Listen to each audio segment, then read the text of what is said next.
Roads all over Valdosta are undergoing testing to give city officials better information on which streets take priority when repaving projects begin. 2 years ago, we did a study, but we did a visual study of the roads to kind of rate the conditions of the road.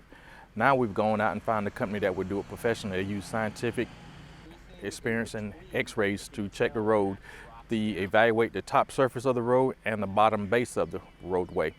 The testing done by a road surface company is set to test 288 miles of road here in Valdosta and is expected to be done by the end of the month. Yeah, so we've been contracted by the city of Valdosta to come out and do some road surface testing for them.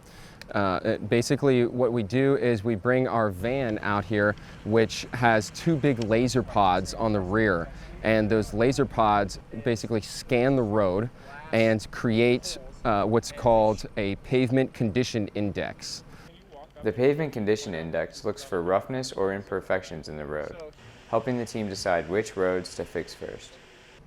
What we do is we create a comprehensive condition report of how a city's streets are doing, and what this allows the cities to do is go in and target where they are going to allocate their budget and their spending on the roads so that they can better use their money and more efficiently get the taxpayers good roads. For more information, contact the Valdosta Engineering Department at 229-259-3530. The Valdosta Regional Crime Lab recently received state certification to perform blood analysis testing. We had to become accredited in the blood alcohol analysis area. And the importance of accreditation here is because it does establish requirements for us to meet educational needs, a training program, and competency tests for our criminalists to successfully pass. Once we received that accreditation from the ANSI National Accreditation Board back in March, we were then able to apply for state certification through the Georgia Bureau of Investigation. Chief Manahan is proud of the staff at the Crime Lab for completing the 18-month process. This is outstanding for our community. Our community really does need to be proud about this accomplishment by our lab. I personally am very proud of our director, Becky Parker Hall, and our quality manager, Julie Grantham, and their staff for going through this process. The entire community will benefit from this new certification by getting DUI cases processed faster through the court system. DUIs are very dangerous crimes. People take that for granted. People do get hurt with them. You know, people lose lives, and people also lose their careers. But by having our testing here that turns around so quickly, we're making sure people are held accountable for their actions and cases aren't getting dismissed in court. I just want to highlight the quicker prosecution that we're getting. That way we're not leaving people in jail longer and having to pay those fines, etc. We're able to get people in front of the judge and held accountable and sentenced quicker than we have been in the past. For more information, contact the Valdosta Police Department. On Thursday, July 18th, Valdosta Main Street hosted its second Food Truck Thursday event. It's something new Valdosta has to offer, and it's a great place for the community to get together and try new things that we don't have around here that people might not be able to actually get out and try. That you can come right here to one place, you can hear good music, you can hang out with friends, you can meet people that you maybe never would get a chance to talk to, and just enjoy the community. For the second straight month, the event brought another great crowd. There was a band, bounce houses, and sand for kids to play on. And of course, all the great food options. With 15 food trucks. I was really shocked, really happy to see how well Valdosta was able to market the event and bring out a crowd and so many people out here that each line is it's such a line to wait in, but it's totally worth every line.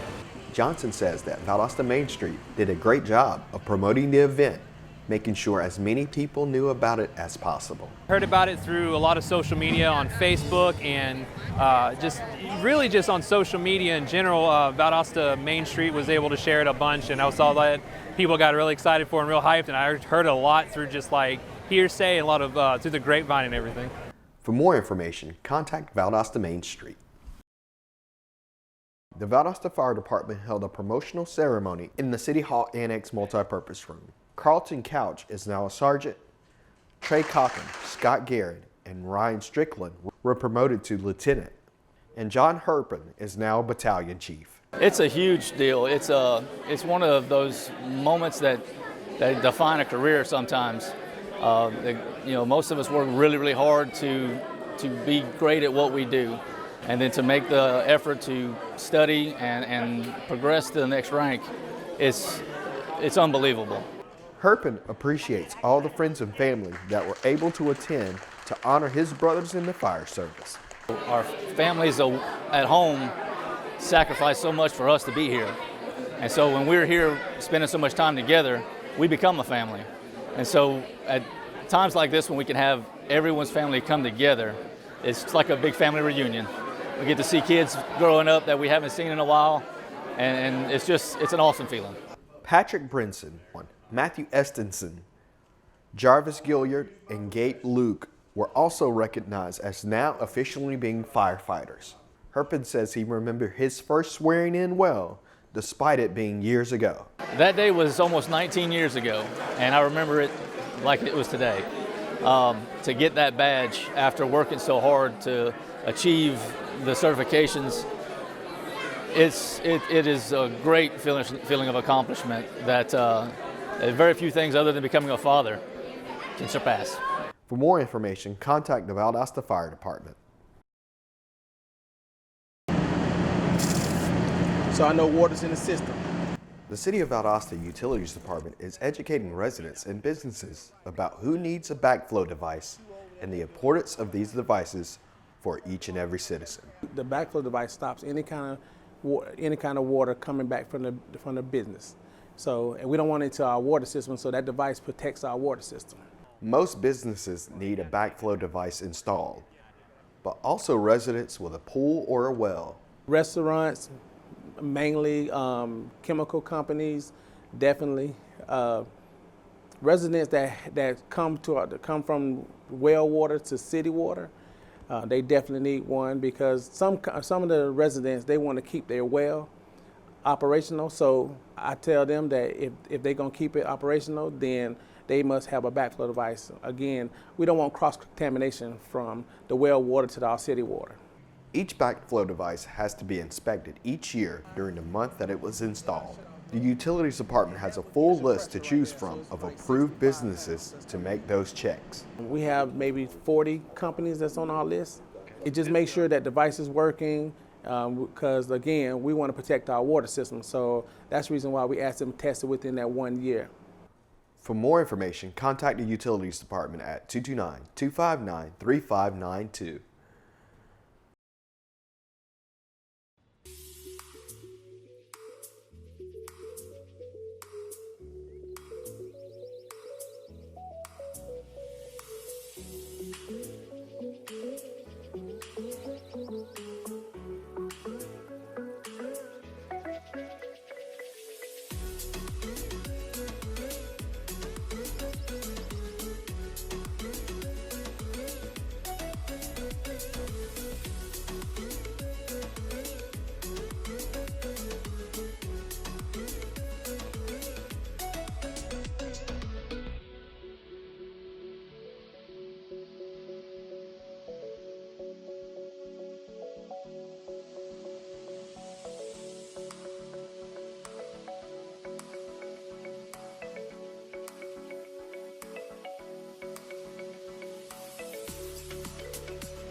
And we're back here at City Focus, and we're at the Traffic Management Center with Larry Ogden, who's the traffic manager for the City of Valdosta. I guess, a lot of people don't really know that this thing exists. They hear about these cameras, and then some people do. But what is the purpose of the Traffic Management Center, and how does this benefit our citizens here in Valdosta? The purpose of the Traffic Management Center is to monitor traffic here in the City of Valdosta. We have approximately 45 cameras throughout the city at our signalized intersections. It helps us to monitor, view accidents, view traffic congestion, and just make traffic flow better. Okay. And I guess, like you said, many people hear that we have cameras and they get it confused and they think these are for ticket purposes. But no, it's more about it's more about monitoring your traffic. So monitoring this traffic, ultimately, what are your goals here? That's correct. We don't have the red light running cameras. We just have video detection cameras and video monitor cameras. Traffic running cameras are something that we thought about years ago, but we decided not to go with that particular system because it becomes a hassle over time. You may let someone borrow your vehicle and they may run a red light and you'll get a ticket in the mail. Our traffic cameras or video detection cameras, they're solely for the purpose of monitoring traffic. The public get confused on the cameras that they see at our signalized intersection. At most intersections on Ashley and Patterson, we have a camera that's mounted right up between the signal heads. That's a video detection camera. The sole purpose of that camera is to just look at the intersection. When a vehicle enters that detection zone, it will send a signal to the cabinet and let it know there's a vehicle that has entered into the zone, and a timer will start counting to make that light change and let that direction go. Our traffic monitoring camera is what we have behind us. It's mainly for the sole purpose of monitoring traffic. If there's congestion in certain areas of town, we can monitor that. If we get complaints from the public, call and say this signal is not working properly, we can go back and review the footage, and if we detect there's a problem, we can dispatch a technician out to resolve that issue. Okay. And I guess, how long has the city been using this type of technology? I know it's been around a while, but once again, some people don't have a clue. The city actually built the TMC roughly around 2005. Of course, we started out with one camera, gradually added on. About 8, maybe 10 years into that, we changed over to a different system. We got better cameras with better resolution that will give us better images of all the traffic that's flowing throughout the city. Now we're at 2019 and we're continually upgrading the system. The cameras are getting better, giving us better resolution, better pictures, better images. So we're steadily moving forward with the Traffic Management Center. Okay. And I guess you talked a little bit about it, that you've gotten better cameras over the years. Anything else has changed since from the beginning to what we're looking at now? A lot has changed. Technology continues to grow every day. Just like with your cell phones, every 2 years you're offered an upgrade to a newer and better model. Well, with the cameras, with technology, it's always changing, and trying to keep up is very difficult. We've gone from where we just had traffic monitoring cameras where we can just view the traffic to where now with systems like the glance system, the TIMS unit, we're able to do more from the TMC. We can actually download time to the signals, we can upload time, we can actually do a lot more features with the system. It allows us to actually detect problems inside the cabinet before our technician goes out there. For example, something as small as a fan. There's alarms set in the TIM system. If something goes wrong, the fan goes out, it'll send an alarm out saying cabinet is overheating. We can dispatch a technician to go ahead and change the fan out. A $10 fan will save you $10,000. So the technology is really helpful, but once again, trying to keep up with it is very difficult. So we try to use the taxpayers' dollars very wisely. Okay. And I guess we talked about how we've gotten to where we're at now. What are some of our future plans for the TMC? The future plans for the TMC is to continue to add more cameras. My goal is to have a camera at every intersection. Currently we have 128 signalized intersections. If we get visual images of those intersections, that's really going to help us as far as making timing changes, monitoring traffic. So all those blind spots that we can't see throughout the city, that will open them up to us. And it's also a big benefit to the police department. If an accident occurs at a signalized intersection, they can also pull up the footage and see what happened. So it won't be a guessing game of who was at fault. The video camera will show them exactly what happened at that intersection. And that's a huge thing there, the police being able to have that. Now, you talked about being able to set the timer for these lights. You don't do that just willy-nilly. You're using data, information to set these timers at each light, correct? That is correct. With the traffic is always changing here in the city of Valdosta. During the summer months when schools are out, we have very low traffic volume. So we run a different timing plan that would make the signals more snappier. The side street wait time is a lot less because there's no need in having someone wait on the side street for a long time when we don't have any vehicles. Just for another example would be like now. Today is the first day of school. There's a large influx of traffic. We switched over to our fall program. it allows the signal timer to run more time at an intersection. We may go from a 100-second dial to 120 or 160-second dial. That would give Main Street more time to move more vehicles. It'll increase the wait time for side, but the side streets will also get more time to pass through. Another change that we've done, we've got to where now, if there's a car on the side street and it goes through and they're allotted 20 seconds, if there's only 1 or 2 cars that go through and it takes 5 seconds, that unused time rolls back over to Main Street and those vehicles will start moving a lot faster. So we're always monitoring traffic because we can't do one size fit all. It's a constant monitoring of traffic.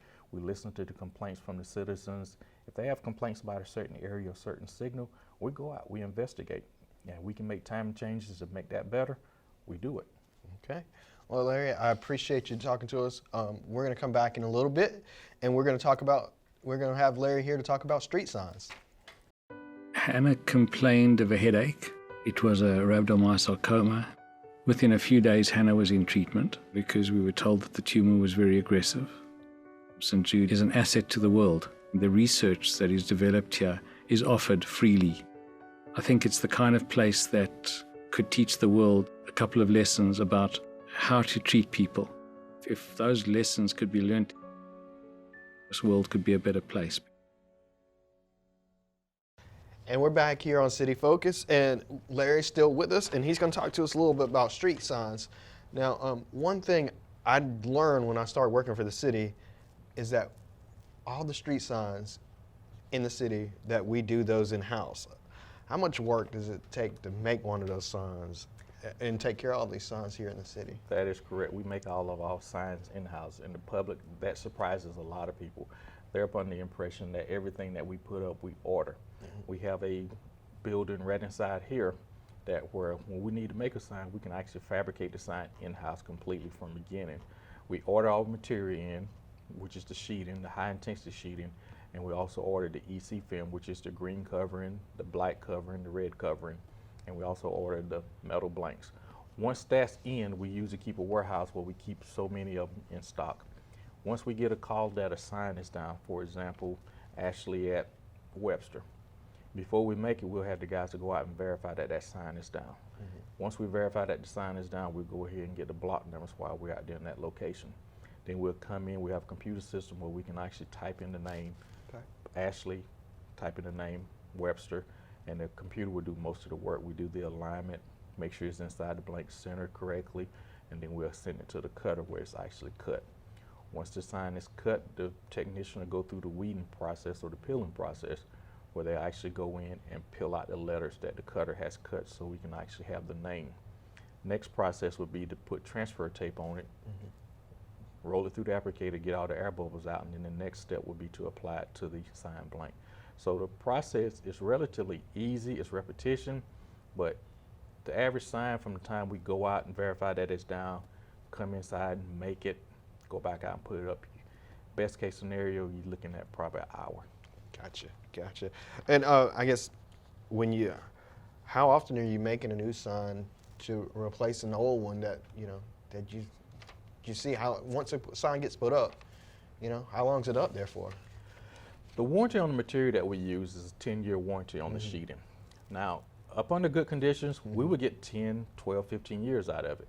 But with the South Georgia sun, if it's placed in an angle where it gets direct sunlight, those signs will probably give us 8 to 10 years of life expectancy in the field.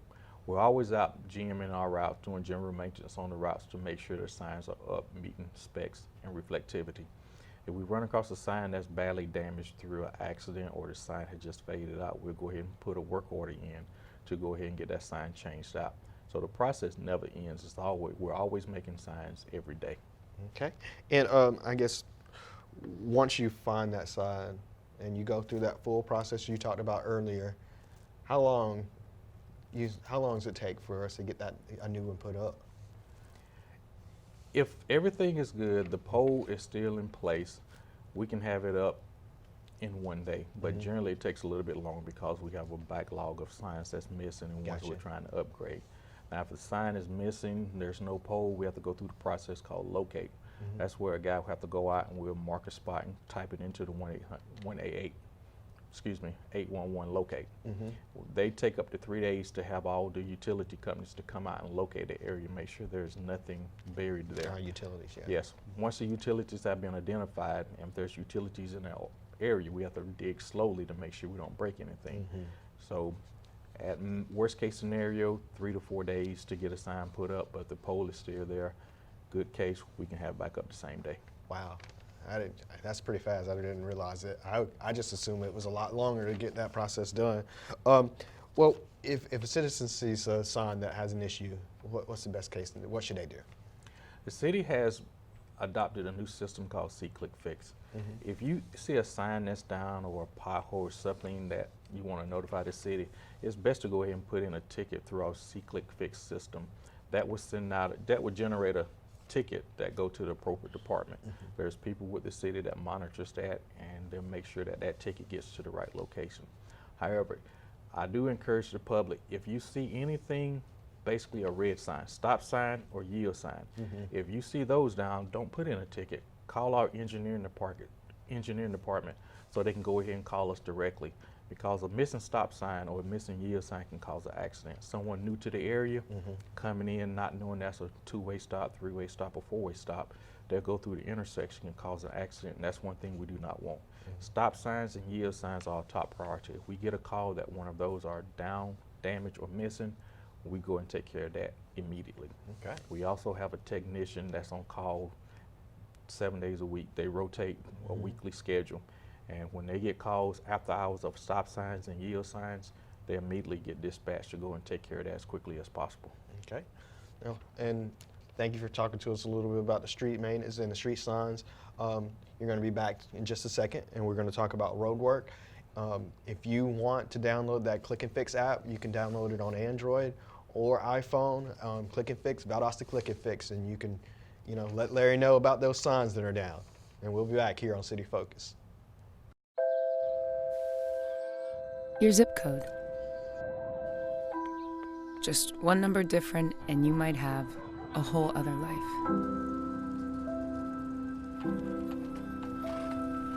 Different school, different job, different dreams,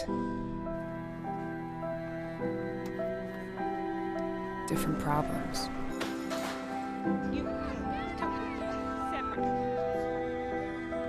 In America, the zip code you're born in can determine your future.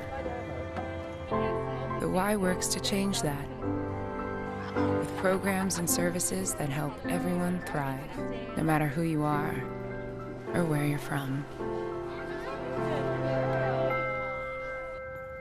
For a better us, support your local Y today. And we're back here at the TMC with Larry Ogden. We're going to talk a little bit about road work and sidewalks. Now, you have a small group that work for you that maintain the streets. How many miles of streets do we have in Valdosta, and how tough is the job is to keep those streets in good condition? We have approximately 300 miles of roadway that we maintain within the city limits.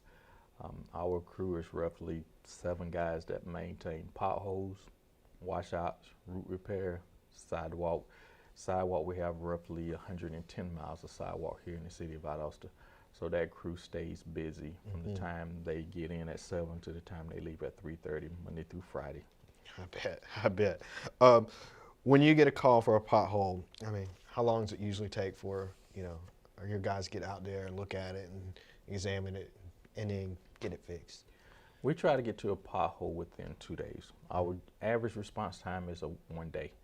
Once we get the call, we have the supervisor to go out and look at it and then put in a work order to the guys to get that pothole repaired.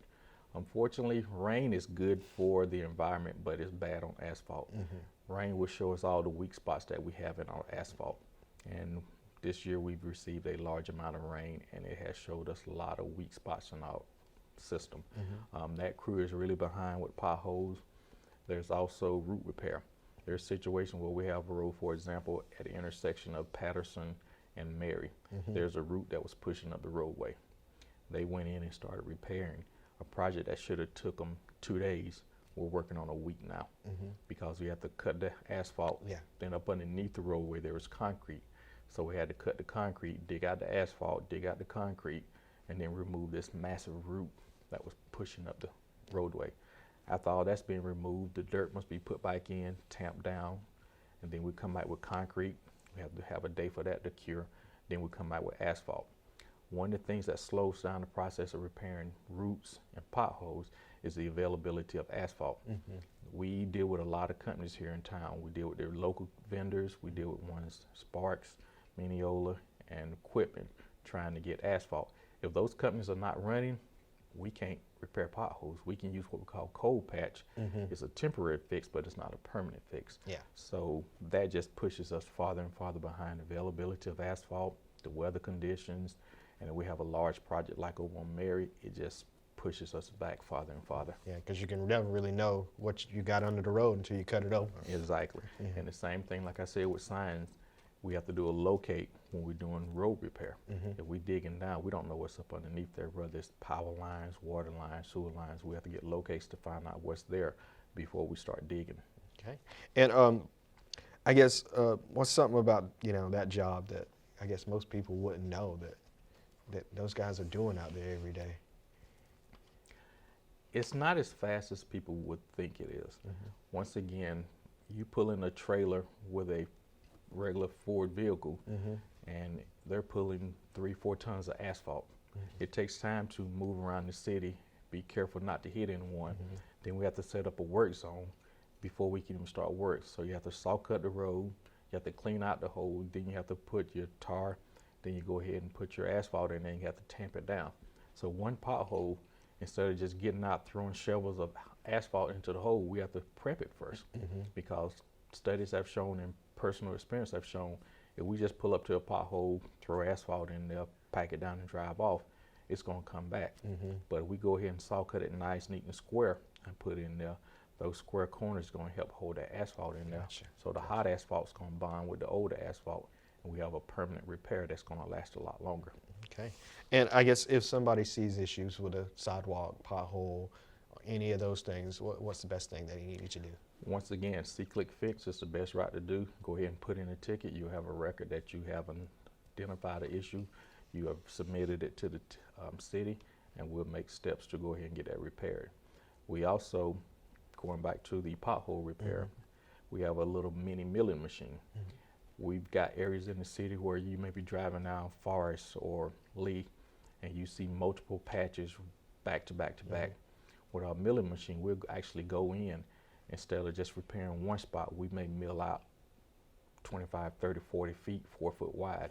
We'll remove all of those existing repairs and just make one large repair. It's more stable and it'll last longer and it looks a lot better.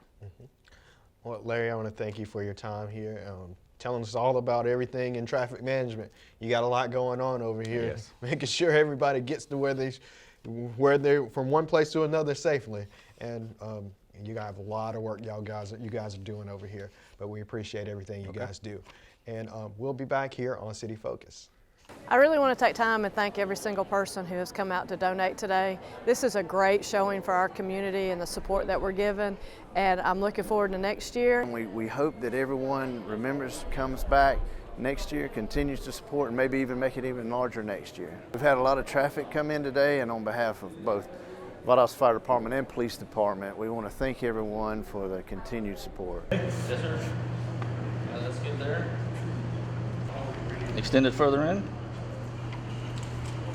With the help from a local company, the Valdosta Fire Department and GSAR Task Force Team 2 will have a new device to help save lives in South Georgia. FL360. It's a First Look 360 is the name of the camera, and its technology is, leaps and bounds ahead of where our current camera is in our inventory. The 360 panoramic view that it offers is going to be instrumental in helping us search debris piles and confine the areas. Appears to be a person trapped underneath the debris pile. Cargill of Valdosta donated the funds to purchase the camera. VFD is thankful to have such great community partners like Cargill. The Cargill company was in contact with Captain Thibodeau, our special operations captain, and they decided that they wanted to donate funds in order to help us purchase this camera. And again, that is phenomenal that a local company would be willing to donate that money to our organization. This piece of machinery is to help save lives, save property.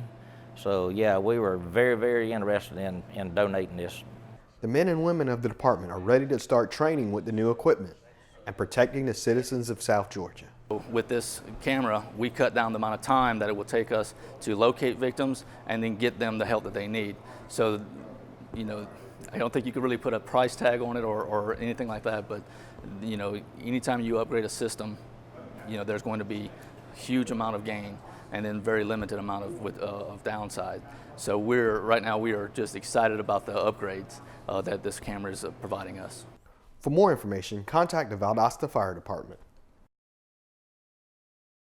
The Valdosta Police Department honored 13 members of the department during a retirement and service awards ceremony.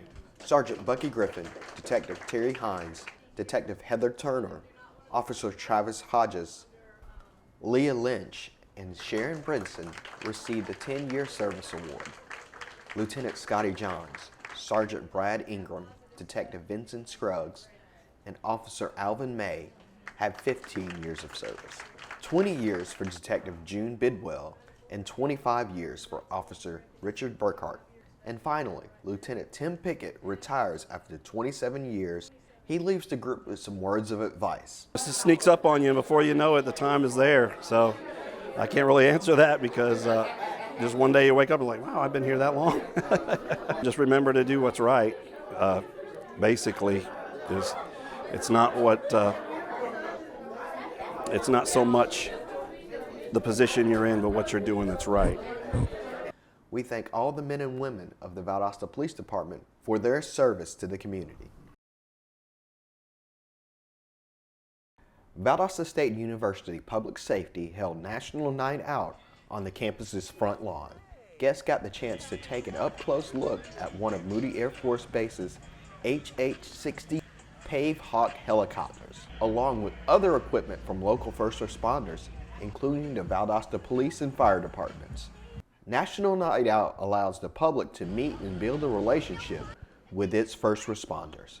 We have 44 vendors, that includes Agency 2. I am so excited. This year has been bigger than last year, and I hope next year we have it even bigger. I am so excited to see the community and all of us get together. Please come out and meet an officer. That's the whole point of it. We thank everyone that came out to support our local first responders.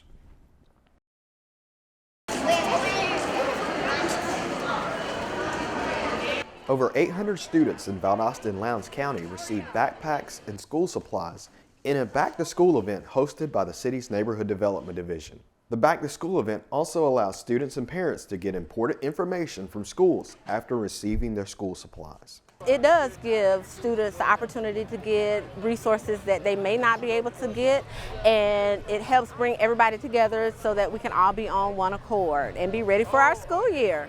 Parents appreciate the event, but also school faculty and staff members see benefit from it. Events like this benefit our students because they do get the resources they need. It helps our teachers because teachers, of course, don't make a lot of money, but we spend a lot of our own money for supplies for our students. So being able to have the students to come in at least with some supplies is really awesome. We thank everyone that participated and remind parents to register their children early at the end of the school year for next year's event. On August 9th, the Valdosta-Lowndes County Development Authority made the announcement of a new industry coming to the Valdosta-Lowndes County area. We voted today to accept a development agreement with Arglass Yamamura, which is a glass manufacturer for the spirits industry that will be locating their plant here in Valdosta-Lowndes County. It'll be off of Rocky Ford Road in the newly created Billy Langdale Industrial Park. They'll employ over 150 people at a high rate, high wage, and they'll be making a $124 million capital investment into our community. This deal has been 4 years in the making, with a lot of important work done by the Development Authority behind the scenes to make this happen for our community. Dealing with another company that has financial repercussions if things get out and that kind of thing. So from a community not understanding, now it's our job to tell the story now. So we can do that. But yeah, lots of negotiation. You have to have the right site. You have to have the right business environment overall for our region, and you have to have the right infrastructure, which part of our incentive is to develop the infrastructure necessary for the plant to locate here. Bringing new industry and expanding existing industry is the goal of the Development Authority, and they have done just that with this project. Another opportunity for employment, for great employment in our area. Also, the families and the people that will be moving here will be shopping in our stores and eating in our restaurants, and which will lead to the overall quality of life that Valdosta needs to maintain and to grow. Lowndes County government, the city of Valdosta, Georgia Power, everybody's really come together to help get this kicked off, and it's been a total effort by a big team, and we're very thankful for that. We couldn't have done it without them. For more information on the new industry, visit arglass.us. Do you wash your pet outdoors? Grooming can unintentionally pollute our local waterways. It may be unintentional, but soap, flea chemicals, fur, or waste can run into the storm drains and pollute the waterways while giving your pet a bath. Brushing first before bathing, washing your pet indoors, using biodegradable soaps, waiting 2 days after applying flea protection before bathing, and washing without water are all steps you can follow to keep the waterways clean. Remember, only rain goes down the storm drain. For more information, contact the Stormwater Division at 229-259-3530. Here's what's happening in the city in the coming weeks. August 12th, Valdosta Historic Preservation Commission meeting, 5:30 in the City Hall Annex Multipurpose Room. August 13th, Central Valdosta Development Authority meeting, 5 p.m. in the City Hall Annex Conference Room. August 14th, Valdosta Lowndes County Airport Authority meeting, 8 a.m. at the Airport Conference Room. August 14th, GIC meeting, 9 a.m. at the City Hall Annex Multipurpose Room. August 15th, Public Art Advisory Committee meeting, 11:30 at Turner Center for the Arts.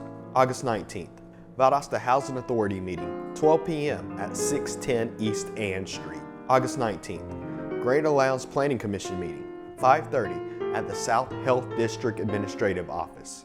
August 19th, Keep Lowndes Valdosta Beautiful Board meeting, 5:30 in the City Hall Annex Conference Room. August 20th, Valdosta Lowndes County Development Authority meeting, 5:30 at 103 Roosevelt Drive. August 21st, Hospital Authority of Valdosta and Lowndes County meeting, 8 a.m. at SGMC. August 21st, Valdosta Lowndes County Land Bank Authority meeting, 9 a.m. at the City Hall Annex Multipurpose Room. August 21st, Valdosta Lowndes County Parks and Recreation Authority meeting, 4:30 at 1901 North Forest Street. August 22nd, Valdosta City Council meeting, 5:30 in Council Chambers. August 26th, Greater Lowndes Planning Commission meeting, 5:30 at the South Health District Administrative Office. August 27th, Valdosta Lowndes County Conference Center and Tourism Authority meeting, 8 a.m. at the Conference Center. To stay informed of what's happening in the city, sign up for the weekly e-news blast at valdostacity.com/public-information. This concludes another edition of City Focus. Be sure to visit our website, valdostacity.com. Like us on Facebook, Valdosta City Without Limits. Also like our Valdosta Youth Council page. Follow us on Twitter at City of Valdosta, and subscribe to our YouTube channel, Metro 17 Valdosta, to watch City Focus on demand. Thanks for watching. We'll see you next time here on City Focus.